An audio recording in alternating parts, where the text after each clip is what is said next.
চলমান পরিস্থিতিতে হুট করেই মঙ্গলবার রাতে রাজনৈতিক দলগুলোর সঙ্গে জরুরি বৈঠক করেন প্রধান উপদেষ্টা ড. মোহাম্মদ ইউনূস। আলোচনায় উঠে আসে নির্বাচন ও চলমান পরিস্থিতি সহ নানা বিষয়।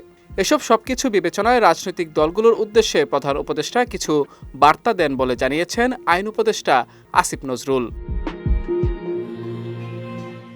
মঙ্গলবার রাতে প্রধান উপদেষ্টার সরকারি বাসভবন যমুনায় 4টি রাজনৈতিক দল বিএনপি, জামায়াতে ইসলামী, এনসিপি এবং ইসলামী আন্দোলনের নেতাদের সঙ্গে জরুরি বৈঠক করেন ড. ইউনূস।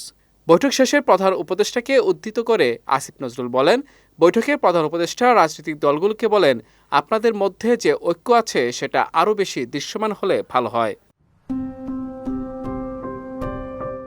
প্রধান উপদেষ্টা আরও বলেন, আপনারা ফ্যাসিবাদ বিরোধী কোনো প্রশ্নে হোক বা গঠনমূলক কোনো কর্মসূচিতে যদি একসঙ্গে থাকেন এবং সেটা যদি মানুষ দেখে, তাহলে মানুষের মধ্যে একটা স্বস্তির ভাব আসবে। বৈঠকে রাজনৈতিক দলগুলো সরকারকে স্পষ্ট জানায়, ফ্যাসিবাদ বিরোধী ঐক্যে তাদের মধ্যে কোনো মতভিন্নতা নেই, কোনো বিরোধ নেই।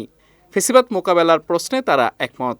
এ সময় রাজনৈতিক দলগুলো সরকারকে আইনশৃঙ্খলা পরিস্থিতি রক্ষার ক্ষেত্রে আরও বেশি শক্ত অবস্থান নেয়ার কথা জানান।